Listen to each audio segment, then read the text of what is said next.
And papakita ko lang sa inyo dito. So, dadating na ngayon yung papakabit natin dito sa pader na to, which is yung... So, excited na nga ako, guys. Andyan na nga pala yung...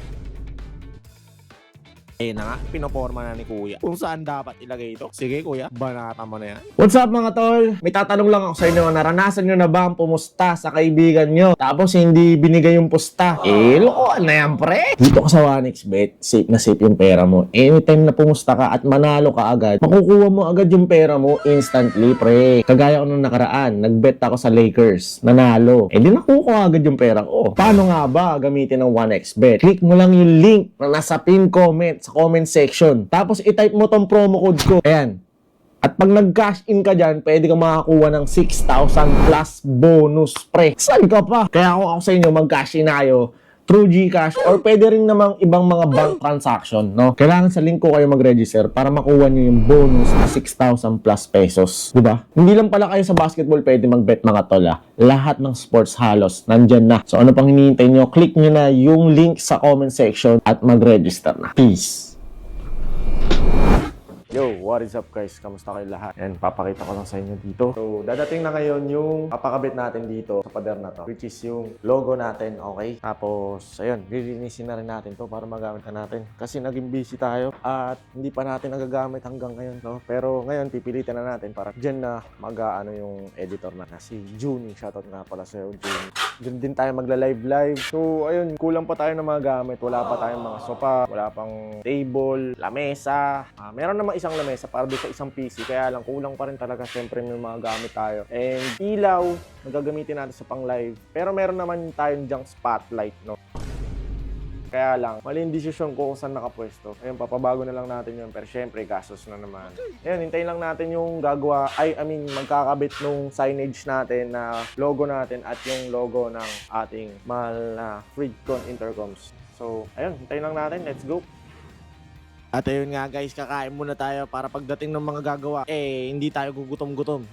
At maya-maya lang guys, andito na nga pala sila. Sila nga pala ang Team Graphico. No, yan yung mga customer nila. Grabe, Memory PH, si Noise Potato, Team Bugok, at marami pang iba. So, excited na nga ako guys. Andyan na nga pala yung logo natin, tsaka yung logo ng Fridcon na ikakabit. Diba? Unang tingin pa lang, pang! Masaya na kagad ng puso ko. Napaka-solid talaga ng gawa. No, Fridcon at tsaka the Wiwi Vlogs logo. Let's go. Tapos ito parang galing endurance to. Grabe nauntog pa si Kuya So tara, pasok na tayo guys at para makabit na to. Let's go. Na nga, pinoporma na ni Kuya kung saan dapat ilagay ito. Sige Kuya, banata mo na yan. Sa mga may negosyo nga pala dyan guys, message lang kayo dito sa Team Graphico. Kita nyo naman kung gaano kaganda yung gawa nila. Mga signage ng inyong mga shop. Ayan nga pala yung mga itsura niya guys. Picture muna. At ayun na nga, nakapag-desisyon na sila kung saan ba dapat ilapat yan. Grabe, ang dami palang ilaw niyan guys, no? So, tinanong ko naman kay Kuya kung matagal mapundi yan. Matagal naman daw mapundi yan. Taon din naman daw. Tsaka, nasa loob naman daw ng bahay. Kaya, hindi siya mauulanan, hindi siya maiinitan. So, kumbaga, condition lang yung mga parts niya. Hindi kagaya pag nasa labas, syempre, mauulanan, maaarawan. So, mas madali siyang magkaproblema or mapundi. Pero tatagal pa rin naman daw kahit nasa labas, syempre. So, ayan, binutasan na yung pader natin. Syempre, titignan muna nila kung pantay yung logo. Baka mamaya nakabaligo. Okay, Kuya, patay mo muna yan dahil baka makakuryente kayo. Live wire yan. Binubutasan na yung pader natin, guys. Dahan-dahan lang, Kuya. Hirap na hirap ako dyan sa pader na yan. Ayun na nga, guys. Tinutornilyohan na. Mamaya-maya lang, makikita nyo na yung kulay niyan. Magang! Sabi ko naman sa inyo, guys. Solid. Wala pang ilaw yan, guys. Napakakit talaga ng logo natin. Shoutout nga pala sa tropa natin na gumawa ng logo na si Neil Bonus, no? Maraming salamat sa iyo, Kuys. Kundi dahil sa iyo,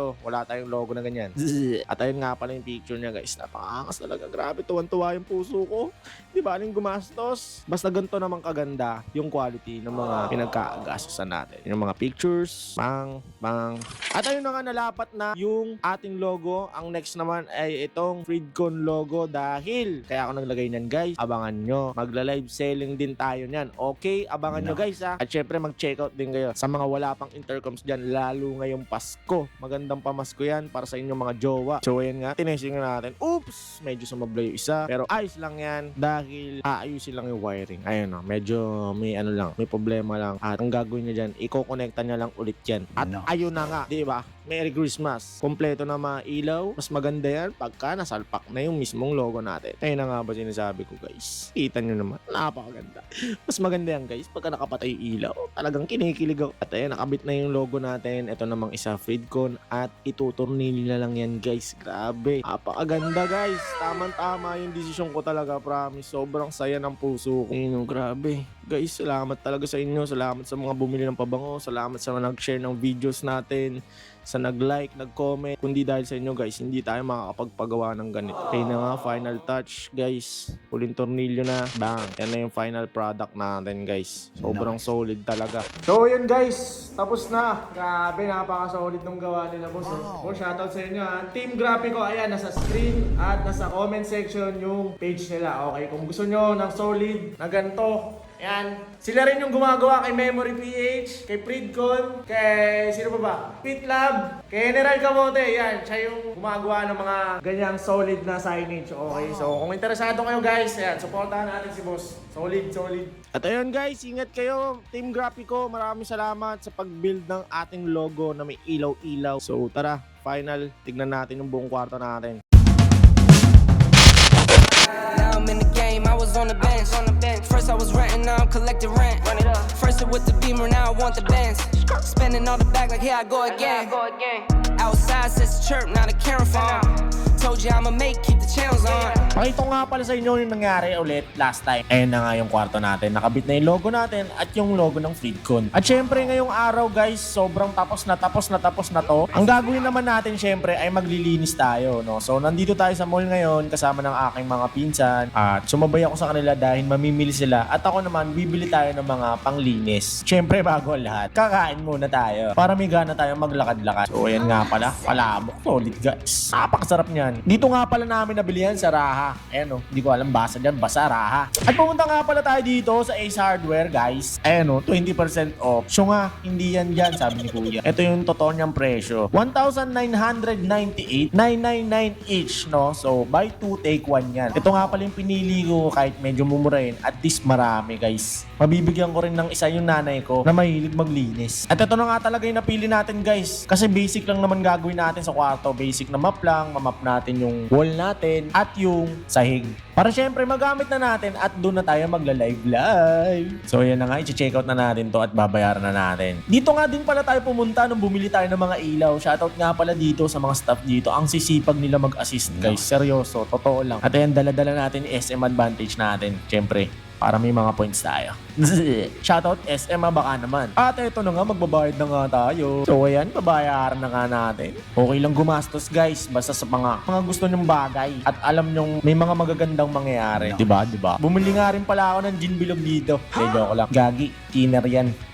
Para nga pala yan dun sa pinsan ko. At saka battery para sa remote ng aircon. So ito na nga, tara dalhin na natin sa bahay. Excited na ako mag-live guys. At syempre para din sa editor natin na si Juni, komportable na siya at wala nang masyadong manggugulo sa kanya. Dati kasi guys, nasa kwarto lang siya nag-e-edit dun sa kwarto ko mismo. So ito na nga pala guys, inuwi muna natin to at yung mga pinamili nila dahil mayroong mga frozen goods. So pag uwi natin dito, pupunta naman tayo ngayon sa 3, 2, 1 dito sa bilihan ng lifetime table nga pala ang pinili natin. Isa sa bahay namin at isa dito sa gagawin nating studio. Dito nga pala natin binili yan guys, napakamura dito. P2P. Ayan nasa screen yung kanilang page. Kaya ito yung pinili ko guys kasi ang ganda ng design niya tapos matibay talaga. Nakabili na ako dito dati guys tapos nakilala tayo nung anak nung may-ari. Follower pala natin siya. So kung ako sa inyo, bili na rin kayo dito. Bandang Imus nga pala to guys.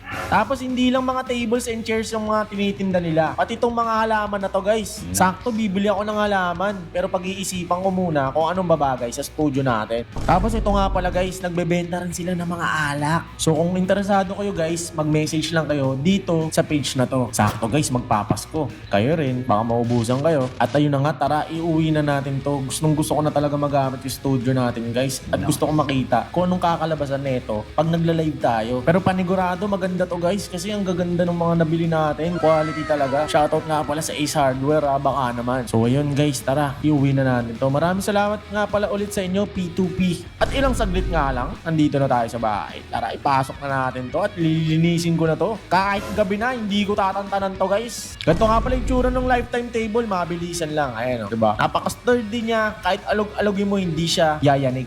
So tara, buksan na natin to guys. Uunahin ko nga pala, punasan yung aircon natin. Kasi napakadumi. Siyempre yung mga karpintero, madudumi yung kamay nila. Tapos sumahawak-hawak sila doon sa ceiling natin at doon sa mismong unit ng aircon. Kaya medyo may mga bakas na mga kamay nila. Pero it's all good. Kayang-kaya naman linisin yan. Isang pasada lang yan guys. Bago tayo mag-map ng sahig at ng pader, ito muna unahin natin yung aparador. Kasi napakadumi nito guys. I mean, hindi naman siya madumi pero maalikabok siya talaga. Siyempre, post-construction, lahat ng alikabok nandyan. So punasan lang natin to guys. Pati yung loob. Siyempre maglalagay tayo ng mga gamit dyan. And binacuum nga natin kahit papano. Pero hindi siya nadaan sa vacuum guys. Pinong-pino kasi yung mga alikabok na nandito. Kaya medyo basang-basa na lang yung aking ginamit. At ito guys, pinasok ko na nga pala yung table kung saan nag-e-edit yung editor natin. Galing kasi ito sa kwarto. So dito na natin ilalagay at dito na siya mag-e-edit simula bukas. Alright. Siyempre pupunasan muna natin para pagka nagsimula tayo, malinis na lahat at mabilis ng i-maintain. Okay guys, bago ang lahat, magbabacuum muna tayo. Pakitang tao muna tayo guys.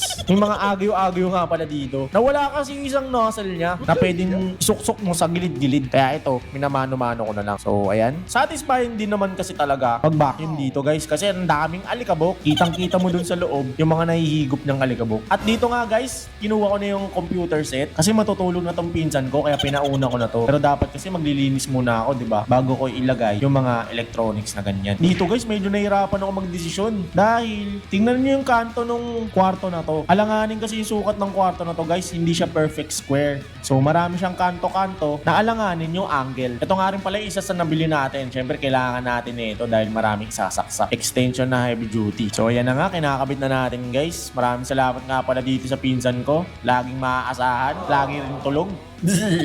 At ayun na nga, nakabit na natin, speed test natin. Hindi ko alam kung mabilis yan guys ha. Comment nga kayo kung may mas mabilis pa ditong speed. Wala nga pala dito yung router guys dahil pinaabangan ko na to ng LAN cable. Andun kasi yung router ko sa kwarto. Pero kita nyo naman, okay na ba to guys? 300 Mbps. Ang alam ko kasi umaabot to ng 800 Mbps guys eh. Comment nga kayo sa baba guys, i-guide nyo ako. At syempre, ito na tayo sa exciting part. Lilinisin na natin yung pader at yung sahig. At syempre, nilinis nga rin pala natin tong windows. Pati tong pinto guys, nilinis natin yan.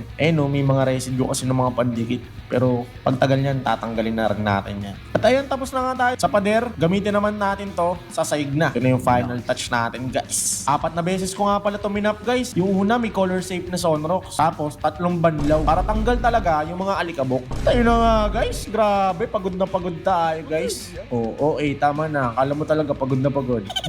So maya-maya lang guys, magpapahinga tayo at maliligo at magpapapogi ng onte dahil mambubudol tayo live. After neto guys, magla-live selling nga pala tayo. No? Usually I don't post. Usually I don't post, but I want the world to know. Time to pull the drop tops out. Summer nights, it's a vibe, yeah. We've been keeping it in the